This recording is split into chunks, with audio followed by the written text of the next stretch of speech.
Tiba-tiba, salah satu teman kami, Joko, yang berdiri di paling dekat dengan wanita itu, mulai berteriak kesakitan. Kami semua terpaku melihat tubuhnya mengejang dan wajahnya berubah pucat, seakan ada sesuatu yang merasuk ke dalam tubuhnya. Joko berteriak sambil mencengkram kepalanya. Lalu dia jatuh tersungkur di tanah, berguling-guling kesakitan. Kami berusaha menolongnya, namun seketika Joko bangkit dengan tatapan kosong. Matanya terbelalak, namun tak ada tanda kehidupan di sana. Aku mundur dengan perasaan ngeri, tidak percaya dengan apa yang kulihat. Joko yang biasanya penuh semangat dan humoris kini hanya berdiri kaku dengan wajah tanpa ekspresi, menatap kami tanpa mengenali. Suara gendang terus berdentum, mengisi setiap celah sunyi dengan ritme yang memabukkan. Menatap kami tanpa mengenali. Suara gendang terus berdentum, mengisi setiap celah sunyi dengan ritme yang memabukkan dan menyesakkan. Dengan suara berat dan kosong, Joko berbicara, namun suaranya bukan miliknya. Kalian tidak bisa pergi. Desa ini adalah milik kalian sekarang. Rasa panik mulai menguasai kami. Aku dan yang lain berusaha keras untuk menguasai diri dan mencari cara kabur. Setiap langkah yang kami ambil seolah membawa kami kembali ke titik semula.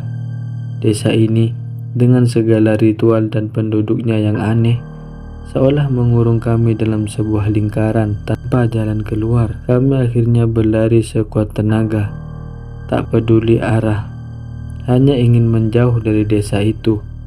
Namun, lagi-lagi kabut tebal muncul, membatasi pandangan kami.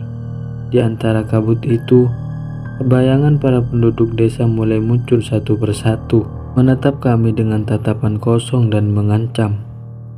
Dengan napas yang semakin berat, aku berteriak kepada teman-temanku, "Cepat, kita harus keluar dari sini." Langkah kami tiba-tiba terhenti ketika mendengar suara cekikikan di belakang.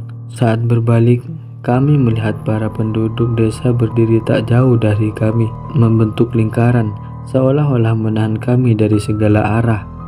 Di tengah-tengah lingkaran itu, Joko berdiri dengan senyum lebar yang mengerikan.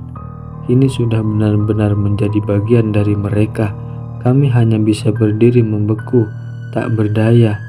Sementara tatapan para penduduk desa terus mengunci setiap gerakan kami.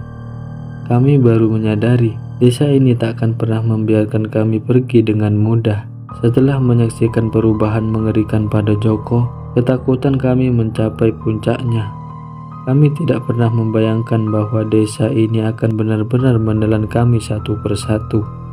Kami berlari kembali ke arah pepohonan, meninggalkan desa di belakang, berharap bisa menemukan jalan keluar. Suasana hutan yang gelap dan sunyi justru semakin memperburuk keadaan. Hendra dan Dedi berlari di depanku. Langkah mereka semakin cepat seiring dengan rasa takut yang mencengkram kami. Kami tak bisa memikirkan apapun lagi selain berlari sejauh mungkin dari tempat terkutuk itu. Entah bagaimana, aku merasa kami hanya berputar-putar di tempat yang sama. Pohon-pohon di sekitar kami tampak seperti berdiri lebih dekat, seakan membentuk dinding yang menghalangi jalan kami. "Agus, apa kita benar-benar tersesat?" Hendra bertanya dengan suara gemetar. Aku hanya bisa mengganggu tanpa jawaban. Setiap kali mencoba menjawab, suaraku tercekat oleh rasa takut yang mendalam.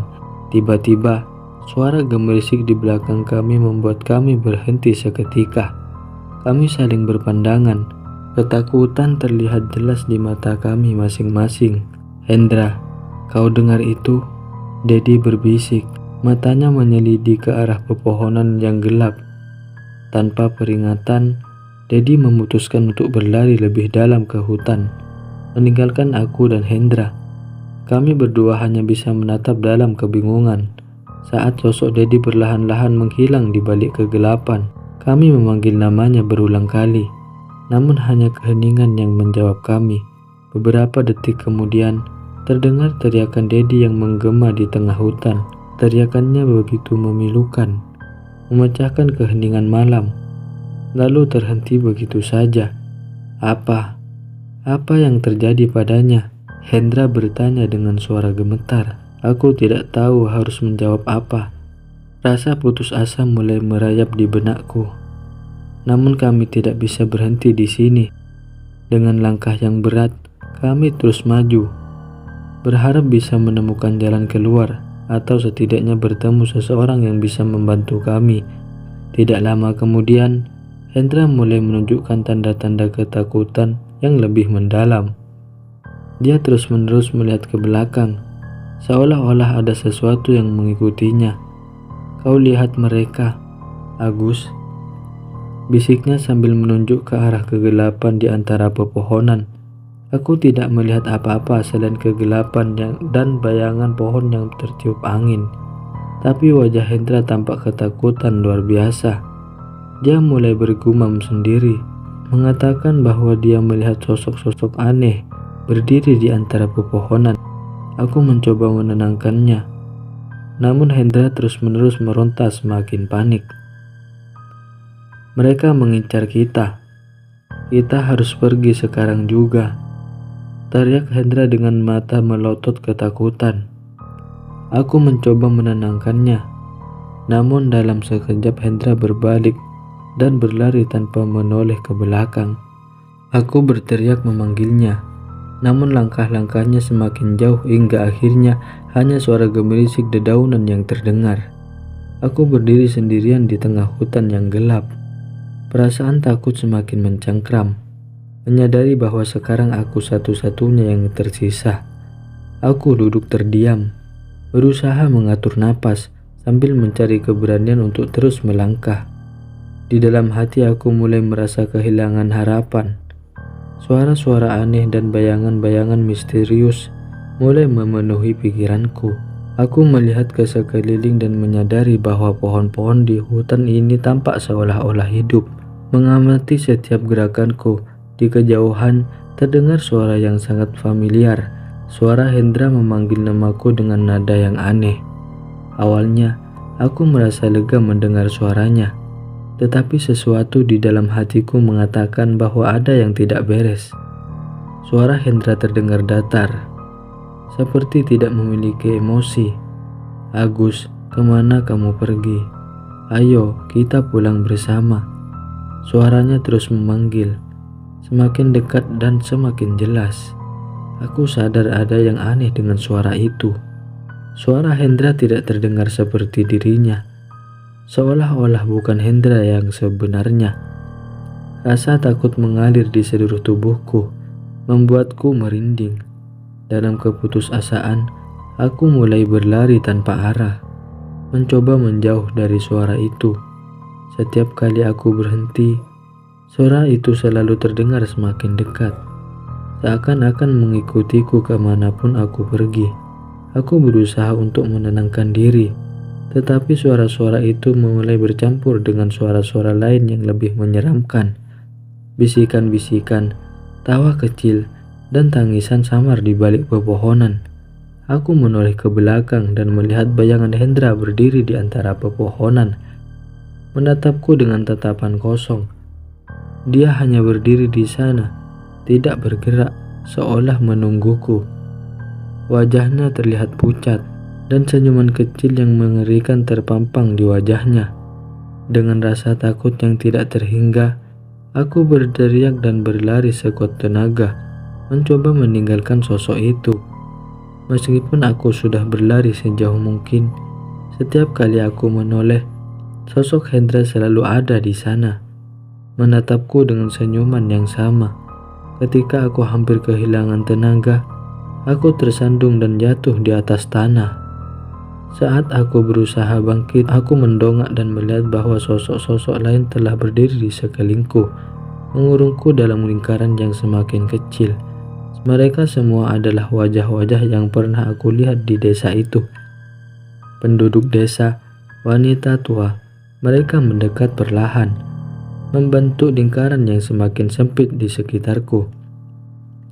Mata mereka yang kosong, senyuman mereka yang mengerikan, dan suara tabuhan gendang yang tiba-tiba kembali menggema di telingaku menjadi hal terakhir yang aku ingat sebelum semuanya berubah menjadi gelap gulita. Aku terbangun dalam kegelapan total dengan suara gemuruh aneh menggema di telingaku. Sekujur tubuhku terasa lemas, dan setiap kali mencoba bergerak, tubuhku seakan berat, menolak untuk bangkit. Perlahan-lahan mataku terbuka, hanya untuk disambut oleh pemandangan yang membuat darahku membeku. Aku berada di tengah lapangan desa, di bawah langit malam yang penuh dengan bintang, dikelilingi oleh sosok-sosok penduduk desa yang berdiri dalam keheningan, menatapku dengan pandangan yang hampa dan menakutkan. Di tengah lingkaran mereka, seorang wanita tua yang sebelumnya menatap kami di jalan masuk desa kini berdiri tegak di depanku. Wajahnya penuh senyum yang jenggal. Di belakangnya, bayangan-bayangan lain mulai muncul. Wajah-wajah yang kukenali sebagai teman-temanku, Dedi, Hendra, dan bahkan Joko. Namun, mata mereka kosong. Pandangan mereka tidak lagi hidup. Mereka seperti patung hidup yang berdiri tanpa jiwa. Wanita tua itu mendekat, mengangkat tangannya perlahan, dan membisikkan sesuatu yang nyaris tidak terdengar, namun terasa seperti menggetakkan seluruh tubuhku. Kalian yang datang tanpa izin, semua telah menjadi bagian dari kami. Aku mencoba melangkah mundur, tapi tubuhku tidak bisa digerakkan. Rasa takut yang luar biasa melumpuhkanku, membuatku merasa seperti tawanan yang tidak berdaya. Aku mulai merasa bahwa aku terjebak dalam mimpi buruk tanpa akhir, sebuah dunia yang tidak bisa aku lepaskan. Wanita tua itu lalu menunjuk ke arah pepohonan di belakangku, dan saat aku menoleh, kulihat jalan keluar yang pernah kami lalui sebelumnya. Jalan itu terlihat begitu dekat, namun setiap kali aku mencoba berjalan ke arah sana, langkahku selalu kembali ke tempat semula, di tengah lapangan desa, di antara para penduduk desa yang mengerikan. Aku mencoba berbicara, memohon untuk dibebaskan, namun suara yang keluar dari mulutku hanya berupa bisikan kecil yang tak berarti. Para penduduk desa terus menatapku dengan pandangan hampa, dan aku mulai menyadari bahwa desa ini benar-benar hidup. Aku hanyalah seorang tamu yang tidak diinginkan, seorang yang melanggar batas-batas tempat terkutuk ini.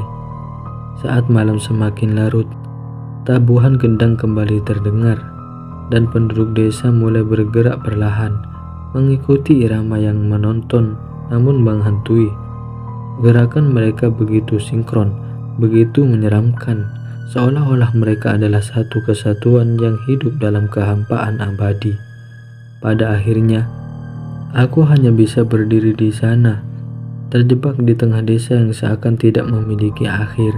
Waktu terasa berhenti, dan aku mulai merasakan sesuatu yang aneh merayap dalam diriku. Sebuah keinginan untuk menjadi bagian dari mereka, untuk bergabung dalam keheningan abadi yang menyelimuti desa ini. Dalam detik-detik terakhir kesadaranku, aku mulai menyadari kengerian yang sesungguhnya. Desa ini bukan hanya sekedar tempat terkutuk. Desa ini adalah sebuah penjara tanpa jalan keluar, sebuah perangkap bagi jiwa-jiwa yang tidak pernah diizinkan pergi. Aku tahu, cepat atau lambat, aku akan menjadi seperti mereka, berdiri dalam keheningan, dengan pandangan kosong, terperangkap dalam lingkaran yang tidak pernah berakhir. Pagi harinya, tim penyelamat menemukan tubuhku, bersama dengan teman-temanku yang lain, tergeletak di tengah hutan. Tidak ada jejak penduduk desa atau tanda-tanda kehidupan selain kami. Tubuh-tubuh kami ditemukan dalam keadaan mengenaskan. Wajah kami membeku dalam ketakutan yang begitu dalam, seolah-olah kami telah melihat sesuatu yang tidak bisa dijelaskan dengan kata-kata. Hanya kisah ini yang tersisa sebagai peringatan. Desa itu mungkin masih ada di luar sana, menunggu mereka yang berani masuk tanpa izin, menunggu jiwa-jiwa baru yang siap menjadi bagian dari kehampaan yang abadi.